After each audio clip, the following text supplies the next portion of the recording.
자, 반갑습니다, 여러분. 2016년 10월 16일이네요. 10월의 세 번째 일요일입니다. 잘 지내신 줄로 믿고, 금년은 10월이 일요일이 5번이 있어요. 그래서 이번 주 지나고 나면 23, 30, 그리고 금년은 헬로윈이 월요일로 되어 있더라고요. 그리고 이제 곧 10월도 갑니다. 날도 점점 더 추워지고, 며칠 전에 아이들 새벽에 태우는데 보니까 귀마개들 하고 나왔더라고요.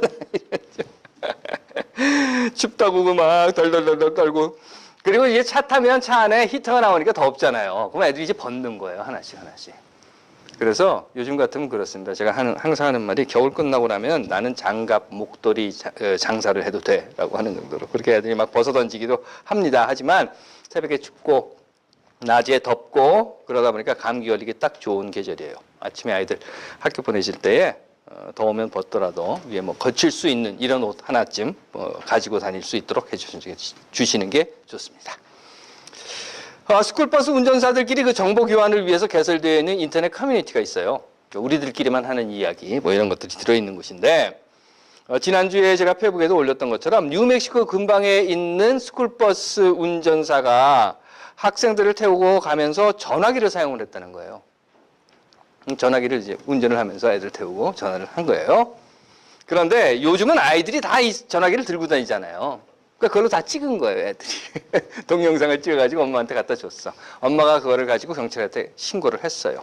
당연히 그 경찰은요, 일단 운전자의 전화기를 압수를 합니다. 그래서 통화 내역을 조회를 해요. 몇 분 동안에 했는가, 뭐 어디에 했는가 이런 것들을 조회를 했고, 그 결과가 스쿨버스 운전 자격 5년간 정지입니다.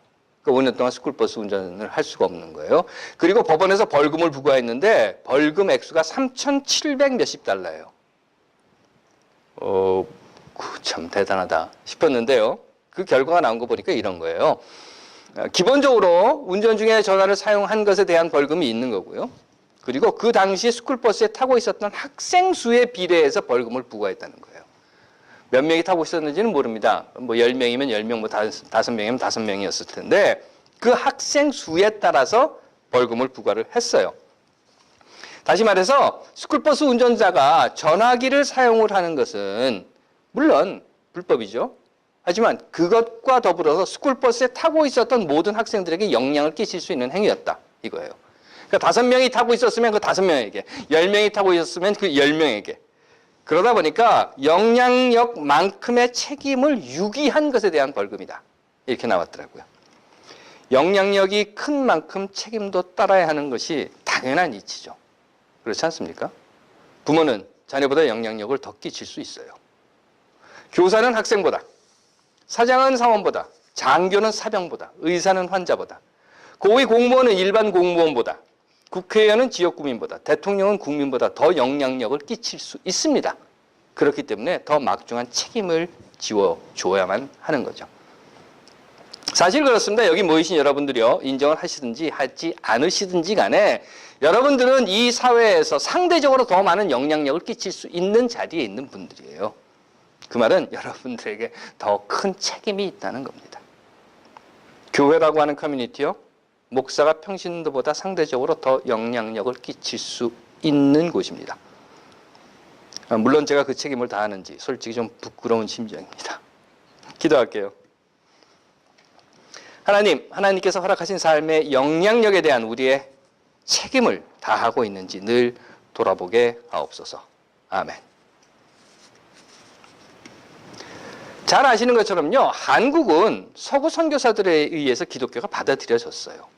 그건 부정할 수 없는 이야기입니다. 특별히 기독교가 서구 제국주의의 확장에 편승했다라고 하는 이야기는 많이 들으셨을 거예요. 그러다 보니까 서구의 우월주의, 즉 서구 문화가 피선교 지역의 문화보다 월등히 우월하다라고 하는 식의 사고라든가, 또는 제국주의, 그래서 선교 지역을 선교사를 파송한 국가에 부속시키려는 그런 의도에 편승해서 기독교가 선교사들을 선교 지역으로 보냈고, 또 그에 편승해서 기독교가 곧 서양화다라고 하는 것들을 계속 이렇게 주입시켰던 것이 사실입니다.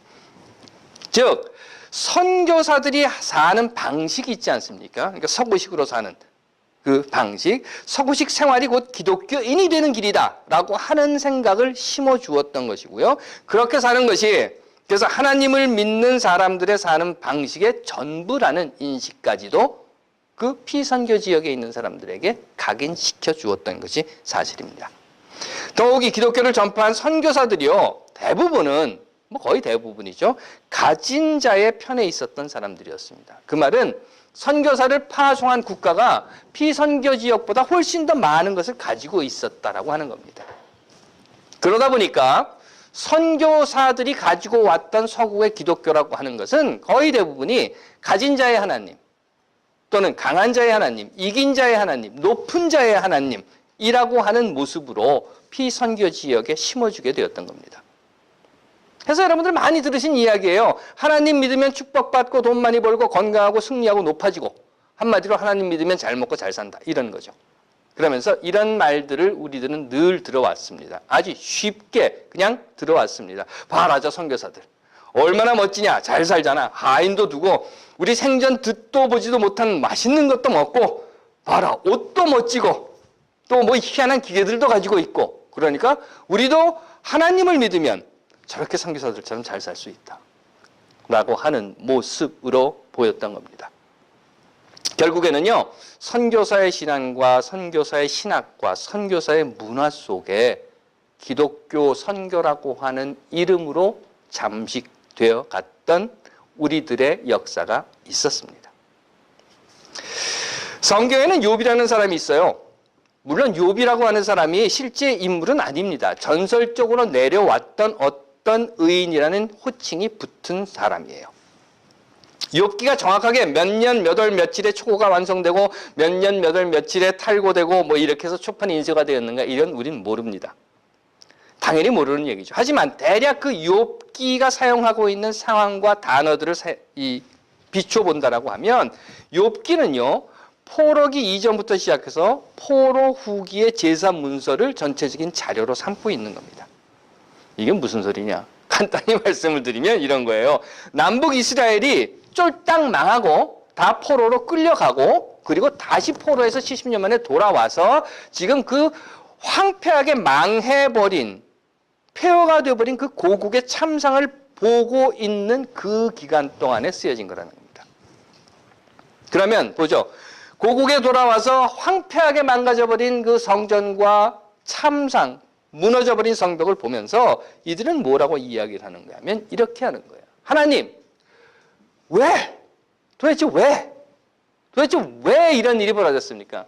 라고 하는 외침을 하고 있는 겁니다. 그런 외침을 묻고 있는 역사적 상황을 배경으로 해서 욥기가 쓰여졌어요. 그렇기 때문에 욥기는 이스라엘, 유대인들에게 있어서는 아주 처절한 자기 성찰의 글입니다. 우리가 그냥 욥기를 보면서 아 그래 그랬는데 말이야 뭐 이래가지고 나중에 더 많이 부자가 됐대 하는 그런 이야기가 아니라, 하나님, 살아계신 하나님, 능력을 갖고 계신 하나님, 온 우주를 지배하시는 하나님, 아니 하나님이 어찌 이럴 수가 있습니까? 하나님 왜 가만히 계십니까? 왜 라고 울부짖는 바로 그 부르짖음을 통해서 욥기가 쓰여졌다는 겁니다. 그 말은요, 유대 민족에게 있어서는 지금까지 아무 생각 없이 그냥 그렇다고 믿어왔어요. 마치 선교사들이 집어다 던져준 서구 문화로 포장되어 있는 기독교를 그냥 받아들이면서 아 기독교는 그런 거야 라고 생각했던 것처럼, 유대인들은 그 예전부터 조상들이 그냥 그랬어, 그렇게 믿었어, 이렇게 믿어왔고 이렇게 전했고 이렇게 해서 지금까지 살아왔고 하는 그 하나님에 대한 모습 그대로만 가지고 있었던 겁니다. 즉 하나님에 대한 성찰이 없었어요. 하나님에 대한 성찰이 없었던 유대인들이 쫄딱 망하고 다 죽어버리고 아무것도 남지 않은 폐허를 보면서 이제 새로운 하나님의 모습을 찾아가게 된 겁니다. 그것이 바로 욥기의 이야기입니다. 우리 다시 볼까요? 우리는 서구 선교사들에 의해서 하나님을 알게 됐다고 했어요. 그런 이유로 해서 이미 앞에서 말씀드린 것처럼 선교사의 신앙과 선교사의 신학과 선교사의 문화에 가린 것 없이 노출되어 버리고 말았습니다. 그러다 보니까 하나님의 모습이 선교사들이 어떻게 포장했느냐에 따라서, 선교사들이 어떻게 해석했느냐에 따라서, 선교사들이 어떻게 우리에게 던져줬느냐에 따라서 그대로 이해되고 받아들일 수밖에 없었다는 겁니다. 물론 선교사들도 선교사들 나름이었어요. 하지만 최초에 한국에 왔던 선교사들 중에 많은 부분들은 한국의 문화와 한국의 전통과 한국의 종교라고 하는 것을 모두 다 쓸어내버리고 기독교라고 하는 서구식의 종교를 심어 놓았습니다. 그 결과가 뭔지 아십니까? 우리네 할머니 할아버지들은 하나님 믿으면 천당 간다고 하는 선교사의 말을 듣고 이제는 천당 가려고, 그래서 극락보다 좋은 천당에 가기 위해서 한평생 절에 가서 부처님 앞에 머리를 조아리던 그 방식 그대로 예수 앞에 머리를 조아리며 비나이다 비나이다 하고 예수를 믿었던 것이 사실입니다.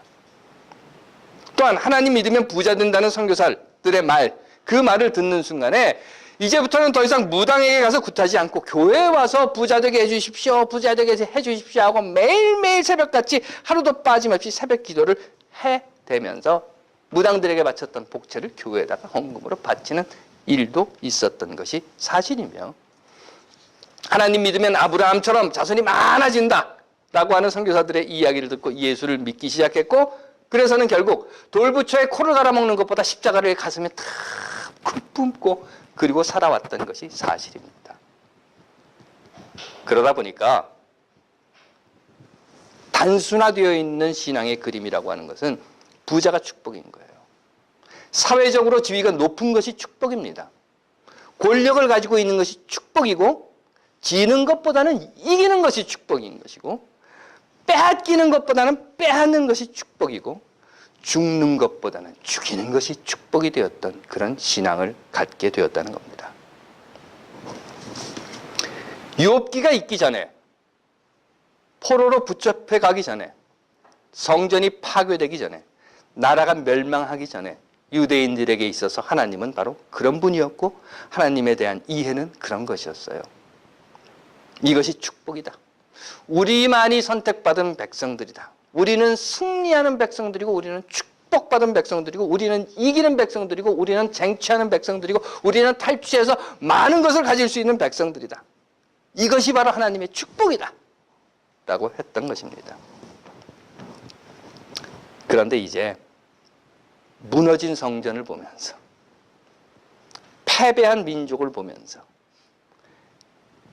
빼앗긴 나라를 보면서, 죽임을 당하고 노예로 끌려간 자기들의 가족을 보면서 욥이 이야기하는 거예요. 정말? 이게 정말입니까? 이게 진실이라고 하면, 아니 이게 내 눈앞에 보인 정말이라고 하면, 그럼 과연 하나님은 어디 계십니까? 그렇다면 하나님은 도대체 어디 있는 거예요? 하나님은 그럼 나를 버렸습니까? 하나님은 이 민족을 버렸습니까? 하고 묻고 있는 겁니다. 욥기는 욥과 대화하는 3명의 사람들이 나와요. 그리고 번갈아 가면서 욥을 추궁을 하고 있는 겁니다. 너 하나님 앞에 무언가 잘못한 것이 있을 거야. 그러니 얼른 회개해. 내가 뭔가 잘못했어. 그래서 하나님이 너를 떠나신 거야. 그래서 하나님이 너에게 징벌을 주신 거야. 내가 뭔가 잘못했어. 빨리 생각해봐. 뭔가 잘못한 게 있어. 그거 빨리 찾아내. 그리고 그거 잘못했다고 하나님한테 가서 이야기해.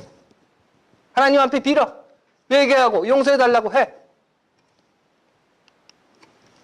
그러면서 그들은 이렇게 이야기합니다. 하나님은 더 이상 너와 함께하지 않으신다. 왜냐고? 그건 나도 모르겠어. 하지만 우리는 분명히 알아. 하나님이 더 이상 너와 함께하지 않는다는 것을. 어떻게 아느냐고? 지금 너에게 일어난 현상들을 보면 알잖아. 너 어떻게 됐니? 재산 다 잃어버렸지? 내 자식들 다 죽었지? 아내까지 도망가 버렸지? 너는 병들었지? 너는 가난하고, 너는 졌고, 너는 빼앗겼고, 너는 패배했잖아. 그러니까 더 이상 하나님은 너와 함께하지 않는 거야. 마치 이스라엘이 그렇게 망한 것처럼. 그러므로 패배자 욥, 하나님은 더 이상 너와 함께 하지 않으신다라고 하는 말을 듣고 있는 그 욥. 하지만 그렇게 비난하는 이웃들을 향해서 욥은 이렇게 대답을 합니다. 그러나 나는 확신한다. 내 구원자는 살아계신다. 나를 돌보시는 그가 땅 위에서 우뚝 서실 날이 반드시 오고야 말 것이다. 내 살갗이 다 썩은 다음에라도, 내 육체가 다 썩은 다음에라도 나는 하나님을 볼 것이다. 그리고 그 욥에게 하나님은 이렇게 대답합니다. 도대체 너희들이 아는 게 뭐가 있냐? 너희들이 아는 게 뭐가 있다고 잘났다고 그렇게 떠드냐? 내가 항상 너희들과 함께 있었다. 언제부터? 태초부터.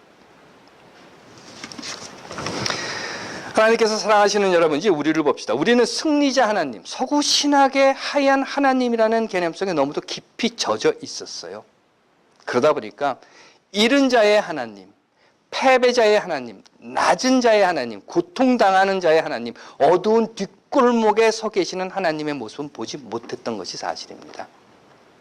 그 결과 내가 잃었을 때, 내가 절망 중에 있을 때, 내가 죽음의 문턱에 서 있을 때, 내가 패배했을 때, 내가 누구인가 한 대 두들겨 맞았을 때, 아, 하나님은 나를 떠나셨구나 라고 생각했다는 것입니다. 하지만 이 욥의 소리를 통해서, 욥의 고백을 통해서 우리가 분명하게 알 수 있는 것은 하나님은 승리자의 하나님뿐 아니라 패배자의 하나님이시기도 하고 가진 자뿐만 아니라 잃은 자에게도 함께 하시는 하나님이시며 높은 자뿐 아니라 오히려 낮은 자에게 더욱 가까이 하는 하나님이심을 자신들이 고통을 당해봄으로써 이제 깨닫게 되었다는 겁니다. 내가 맞아보니까 알겠어. 내가 죽음의 문턱에 가보니까 알겠어. 내가 모든 걸 다 빼앗겨 보니까 알겠어. 내가 쫄딱 망해보니까 알겠어. 하나님은 나를 떠나신 것이 아니라 하나님은 나와 함께 하시다는 것을. 하나님께서 사랑하시는 여러분, 우리는 참 암울한 현실 속에 살아가고 있습니다.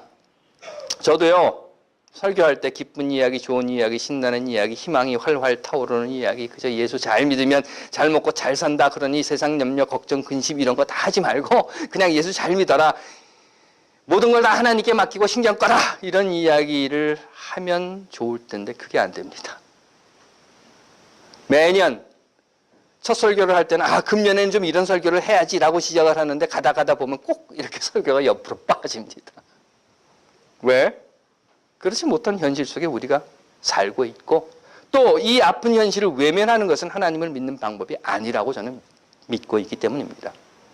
그러다 보니까 많은 시간 안타깝고 속 터지고 흔히 말하는 대로 뚜껑이 확 열리는 그런 현실에 대한 이야기들을 하게 됩니다. 그래서 늘 아픈 소리를 하고 있는 제 앞에서 또 이 아픈 소리를 들으셔야 하는 여러분들께 미안한 마음까지도 있습니다. 하지만 어쩌겠습니까? 그것이 우리가 하나님을 믿는 방법인 것을. 하나님께서 사랑하시는 여러분, 여러분들의 삶 속에서 하나님은 어떤 분입니까? 어떤 모습으로 다가옵니까? 여러분들의 삶의 모습에 따라 물론 각기 다른 모습으로 나타나 보일 것입니다. 하지만 한 가지만은 잊지 맙시다. 하나님은 여러분들이 어떤 사람이든지 어떤 처지에 있든지 아무런 조건 없이 함께 하시는 분이라는 겁니다. 그러므로 세상 속에서 살아갈 때 여러분들의 삶의 자리에서 죽겠다고 하늘을 향해서 주먹질하면서 원망은 할지 모르더라도, 아니 원망은 하더라도 절망이나 포기는 하지 말자는 겁니다. 그 대신 여러분들이 힘들 때 함께하고 여러분들이 눈물을 흘릴 때 함께 눈물을 흘리며 여러분들이 고통 중에 있을 때 함께 고통을 나누며 언제 어디서 어떤 처지에 있든지 항상 여러분들과 함께 하시는 하나님을 여러분들이 만나게 되시기를 바라는 것입니다. 그분이 하나님이십니다. 그리고 그 하나님의 나라가 이 땅 위에서 이루어지게 하기 위해서 오늘 우리가 해야 할 일, 우리에게 맡겨주신 책임을 다하자라고 저는 생각을 합니다. 스쿨버스 운전사는 스쿨버스 운전사로서, 부모는 부모로서, 자녀는 자녀로서, 교사는, 남편은, 아내는, 의사는, 국회의원은, 대통령은 그들에게 맡겨진 책임을 다하자라고 하는 겁니다. 그런다고 해서 모든 게 다 이루어집니까? 아닐 거예요. 열심히 했어요. 그런데도 나라는 말하고 망하고 민족은 쫄딱 다 부서져 버리고 말았습니다. 그렇다 하더라도 우리가 이 땅 위에서 우리가 해야 할 책임을 다할 때 비록 제자들이 예수를 향해서 이런 질문을 합니다. 그때 하나님의 나라가 이루어질 때가 언제입니까? 선생님 알려주십시오. 언제 이루어집니까? 그래서 예수는 이렇게 대답을 하죠. 야, 그건 나도 몰라. 예수도 모르는 그 나라가 이루어지는 때, 그래서 그때가 언제인지 모른다 하더라도 반드시 이 땅 위에는 하나님의 나라, 사람이 사람답게 살 수 있는 세상, 자유와 정의 그리고 평등으로 살 수 있는 나라가 오리라는 것을 믿는 것입니다. 이제 한 걸음만 더 나가 봅시다, 여러분. 한 걸음만 더. 그래서 만약 여러분들이 만난 하나님이 힘들 때 함께 힘들어하고 눈물을 흘릴 때 함께 눈물을 흘리며 고통 중에 있을 때 함께 고통을 나누어주는 하나님이라고 하면 이제는 여러분들이 힘든 자들, 눈물 흘리는 자들, 고통 중에 있는 자들과 함께 해 주어야 할 것입니다. 자녀를 잃은 부모, 직장을 잃은 노동자들, 희망을 잃은 젊은이들, 삶을 잃은 노인들 곁에 여러분들이 함께 해 주셔야 하는 겁니다. 왜? 여러분들이 그 하나님을 만났으니까. 하나님께서 사랑하시는 여러분, 이것이 오늘 우리와 만나신 이 암울한 시대에 우리와 함께 하시는 하나님의 명령이라 저는 믿습니다. 하나님께서 사랑하시는 여러분, 오늘 하나님께서 우리에게 맡겨주신 책임을 합시다. 기도하겠습니다. 하나님, 오늘 우리가 해야 할 일을 하게 하옵소서. 아멘.